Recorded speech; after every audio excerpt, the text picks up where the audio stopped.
Good morning students. मैं मानसरोवर विद्या विहार से गामित अमी। तो स्टूडेंट, आज हम यूनिट फॉर रीड वन जो है द एडजस्टमेंट। द एडजस्टमेंट का मतलब होता है समायोजन। ओके, तो ये किसके द्वारा लिखित है? गुलजार द्वारा लिखित हुआ ये पाठ है। तो इसमें नाना नानी की कहानी दी गई है कि नाना नानी जो होते हैं तो उनकी एक ही बेटी थी। तो उनकी बेटी का जब उन्होंने उनकी बेटी की जब शादी कर दी थी तो उनकी बेटी के जो पति थे वो उनके दो बच्चे होने के बाद भी उन्होंने क्या दूसरे शादी कर ली थी। इसलिए जो नाना नानी की जो एक बेटी थी वो अपने बच्चों के साथ अकेली पड़ गई थी। इसलिए नाना नानी ने क्या किया था कि उनकी बेटी और उनके जो दो बच्चे थे उनको उसके साथ रहने के लिए अपने घर पे बुला लिया था। नाना नानी जो थे वो एक दूसरे को बहुत प्यार करते थे, इसलिए वो दोनों कभी भी अलग होने की बात सोच ही नहीं सकते थे। वो 85 ईयर्स के हो गए थे, फिर भी वो लोग जैसे नए नए मैरिड कपल हो उसी प्रकार ही वो लोग क्या करते थे, वर्तन किया करते थे।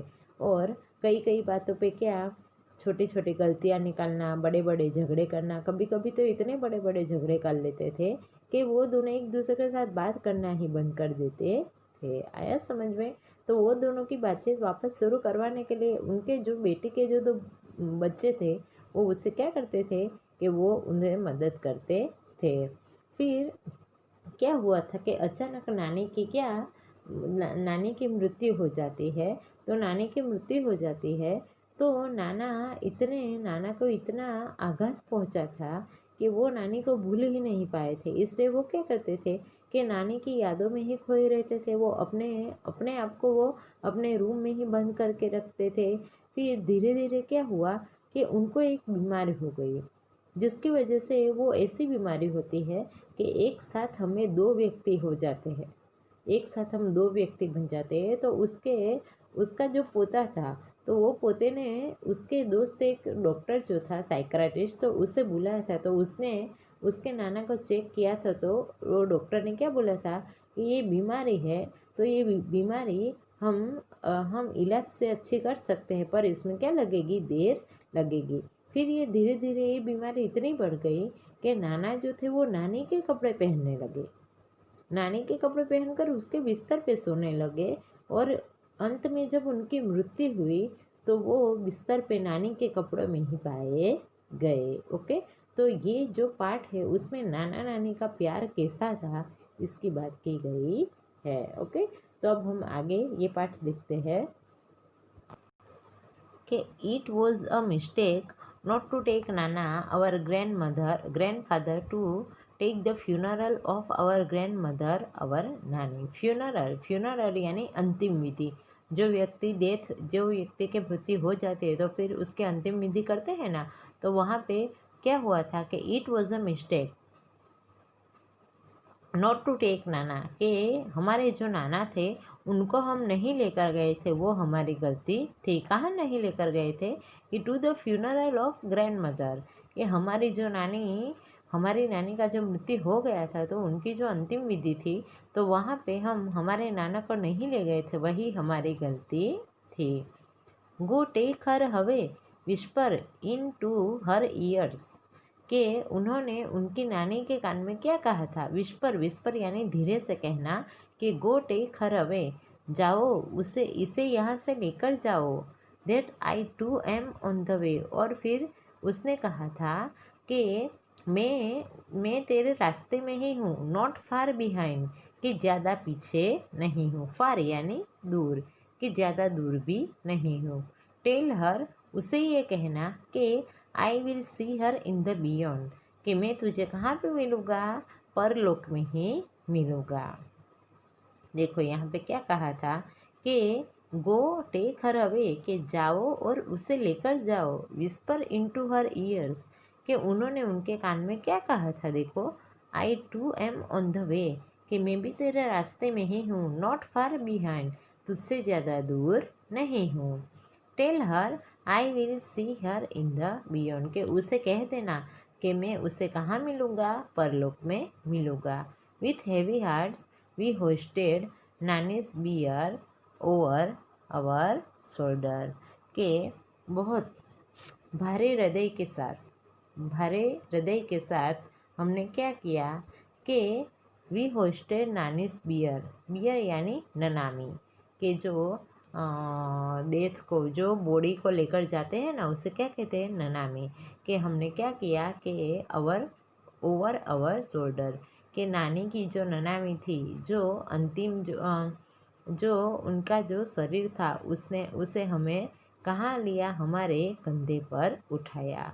आई टर्न टू लुक, कि मैं पीछे देखने के लिए मुड़ा था, जस्ट वंस, एक बार, and found Nana stepping away from the balcony into the room, के मैंने देखा था कि नाना नाना बालकनी यानी अगासी में से उन्होंने क्या कर लिया था कि जो टेरेस पर से उन्होंने दरवाज़ा जो था रूम का जोर से खींचकर बंद कर लिया था।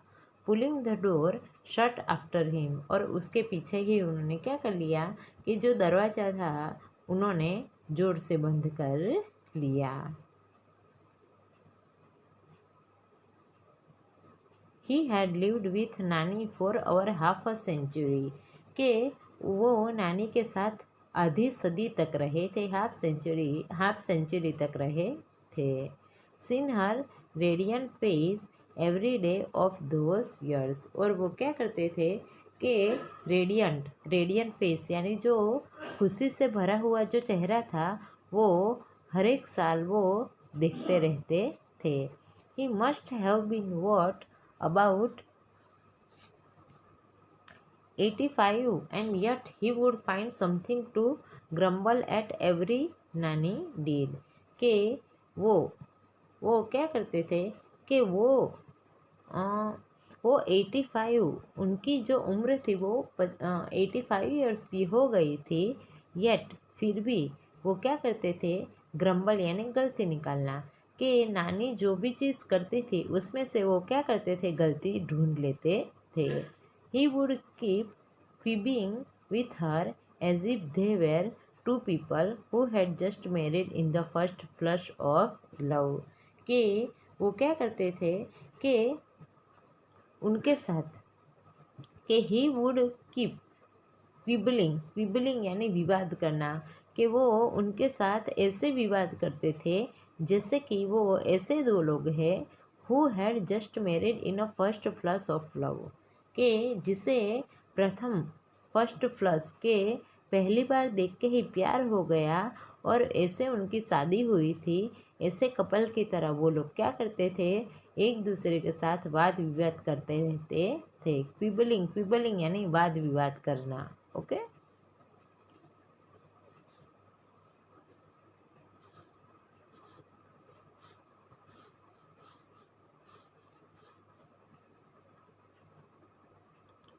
आर्ग्यूइंग भी होता है, देखो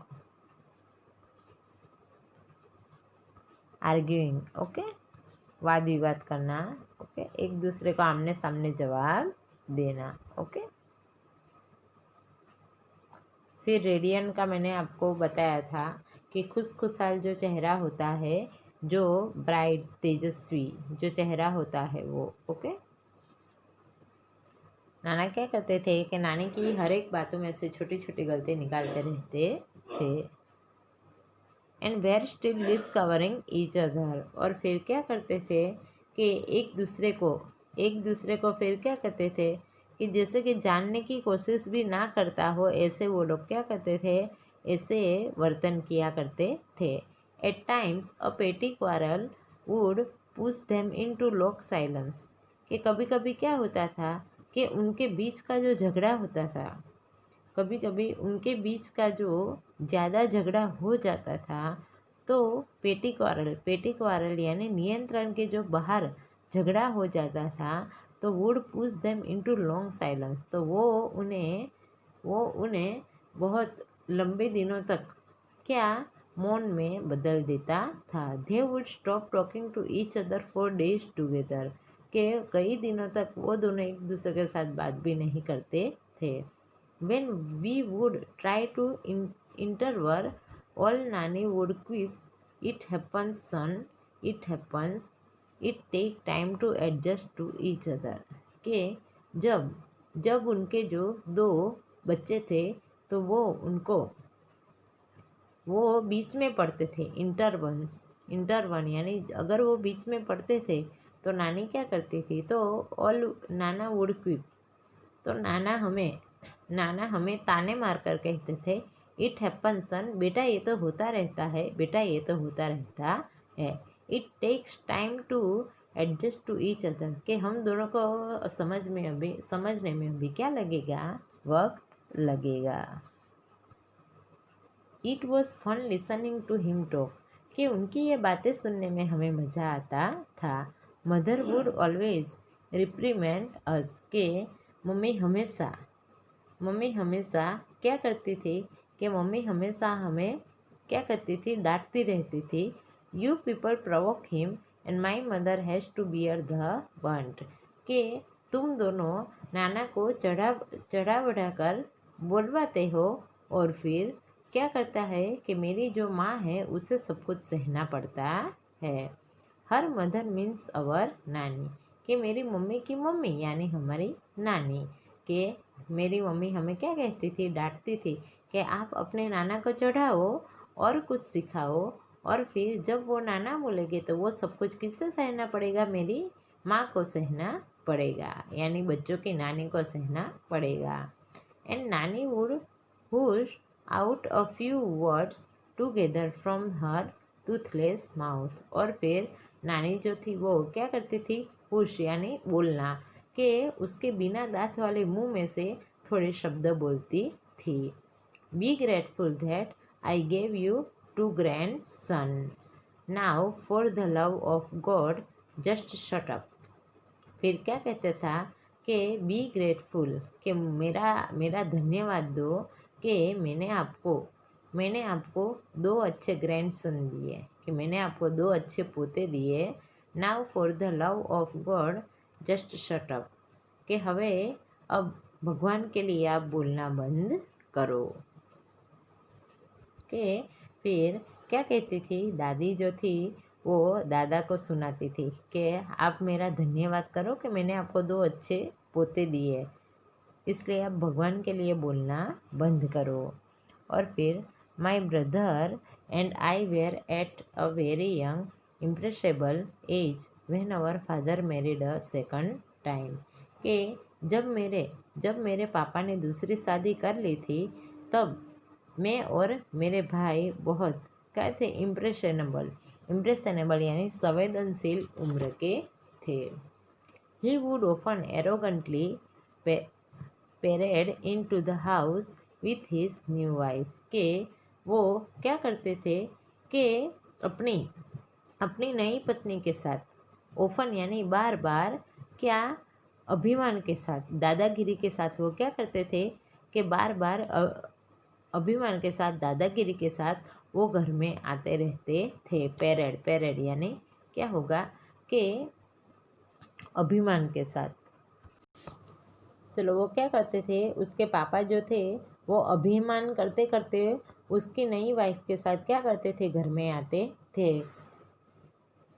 उस समय क्या होता था कि मदर वॉज हेल्पलेस, कि मेरी मम्मी जो थी वो बेचारी इतनी दुखी हो जाती थी कि वो कुछ भी नहीं बोल सकती थी। There was nothing she could do about it, कि वो कुछ भी नहीं कर सकती थी। बट नानी फॉट विथ हर, पर मेरी नानी जो थी वो मेरे पापा की नई वाइफ जो थी उसके साथ क्या करती थी, झगड़ा करती थी। And scooped the two of us into her arms and brought us into her house, और फिर क्या करती थी, हम दोनों को हमारी नानी जो थी वो उठा लेती थी और हमें घर के अंदर लेकर आ जाती थी। Saying you want to rot here do so, कि क्या कहती थी कि तुझे यहाँ आने की कोई ज़रूरत नहीं है, ऐसा मेरी नानी जो थी वो क्या उसे कह देती थी। और क्या कहती थी कि अगर तुझे यहाँ पे रहकर सड़ना है, वो उसकी बेटी को कहती थी कि you want to rot here do so, but I am not letting my grandchildren stay here to get traced by their stepmother, के उसकी जो मम्मी थी, कि उसकी नानी की जो बेटी थी वो बेचारे लाचार बन जाते थे, वो दुखी हो जाते थे, इसलिए वो कुछ भी बिना बोले सब कुछ सहती रहती थी। तो उसकी नानी लड़ती थी और कहती थी कि तुझे यहाँ पर रोट यानी सड़ना, कि अगर तुझे यहाँ पर रहना है और सड़ना है तो तू सड़, but I am not letting my grandchildren stay here to get traced by their stepmother, के पर मैं मेरे यहाँ पे दोनों पोतों को उसकी उसकी जो उसकी जो दूसरी माँ है तो उसके पास में नहीं रहने दूंगा, उसके हाथ का खाने के लिए मैं उसे नहीं रहने दूंगी। If anyone got her way with, चलो, कि यहाँ पे नानी ने क्या कह दिया था उसकी बेटी को कि तुझे यहाँ पे रहना है तो रहकर तू सड़ सकती है, पर मैं मेरे दो बच्चों को यहाँ पर नहीं छोड़ सकती हूँ। उसकी जो दूसरी माँ है, पराई माँ जो है, तो उसकी माँ के पास उनको मार खाने के लिए मैं नहीं छोड़ सकती हूँ, इसलिए तुझे यहाँ पे रहना है तो तू रह सकती है। फिर देखो, if anyone got her way with नाना इट वॉज नानी, कि अगर अगर जो जो कोई नाना के पास काम करवा सकता है तो वो सिर्फ कौन थी? नानी ही थी।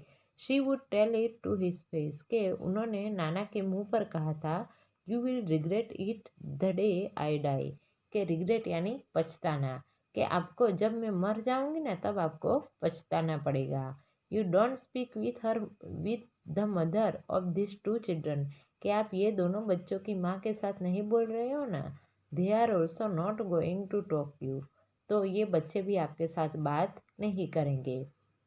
You will sit all by yourself in the इन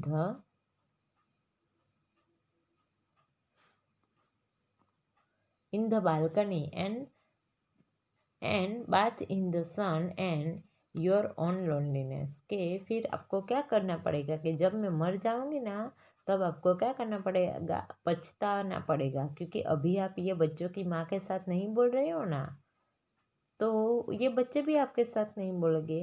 फिर आपको टेरेस पर अकेले ही बैठना पड़ेगा, और फिर क्या अकेले ही बैठकर आपको जो धूप है वो खानी पड़ेगी। नाना वुड से बेरली ऑडिबली, के नाना सुन भी ना सके, धीरे से वो बोल रहे थे, I am older than you, मैं तो तुझसे उम्र में बड़ा हूँ। You just wait and watch who is going to go first, you और आई, कि तू तू इंतज़ार कर और देखती जा कि तुझसे पहले कौन जाता है, मैं जाता हूँ या तू जाती है। शी वुड सिंपली से yes you will see just watch, तो वो भी सरलता से कह देती थी कि तुम भी देखते रहो, सिर्फ देखते रहो कि कौन जाता है, आप जाते हो या मैं जाती हूँ। एंड नानी really did live before him, और सच में नानी ने ही उससे पहले विदाई ले ली। Nana became all the more irritable now as if he had lost her vigour, अभी नाना जो थे वो क्या हो गए थे? इरिटेबल, इरिटेबल यानी गुस्से वाले, कि वो बहुत ज़्यादा चिड़चिड़े हो गए थे, क्योंकि उन्होंने क्या किया था कि वो अपनी जो शर्त थी, वेगर वेगर यानी जो अपनी शर्त थी, वो क्या हो गए थे? हार गए थे। For a few days he took out his anger on his food, फिर क्या हुआ कि थोड़े दिन के बाद उन्होंने अपना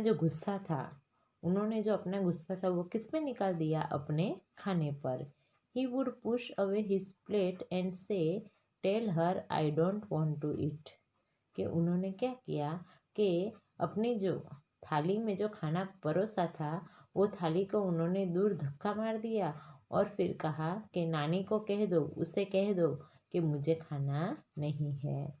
ही imprisoned himself in the bedroom, फिर उन्होंने क्या किया था कि अपने आप को बेडरूम में कैद कर लिया था।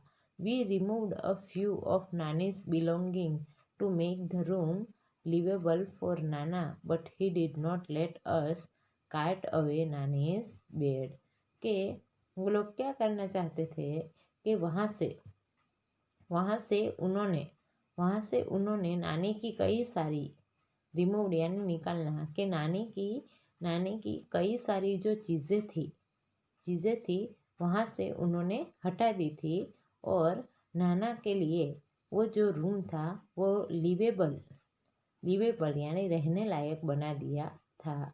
But he don't let us काट अवे नानीज बेड। पर उन्होंने नानी का जो बेड था वो वहाँ से लेने नहीं दिया।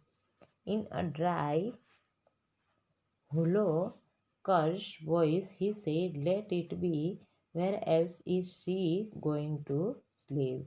के क्या कहा उन्होंने कि उन्होंने कहा कि ड्राई यानी सूखे आवाज़ में, होलो कोर्स वॉइस के और कर्कश आवाज़ में उन्होंने कहा कि लेट इट बी कि उनका जो बेड है उसे वहीं पे ही रहने दो। Where else is she going to sleep, नहीं तो वो कहाँ दूसरी और जगह पे सो जाएंगी। ओके, तो यहाँ तक हम आज पढ़ रहे हैं। यहाँ तक वापस आप एक दो बार ये वीडियो देख लेना तो आपको ये स्टोरी आधी तो समझ में आ ही जाएगी, बाकी तो मैंने आपको शॉर्ट में बता दी है। ओके स्टूडेंट, चलो अब मिलते हैं नेक्स्ट लेक्चर में।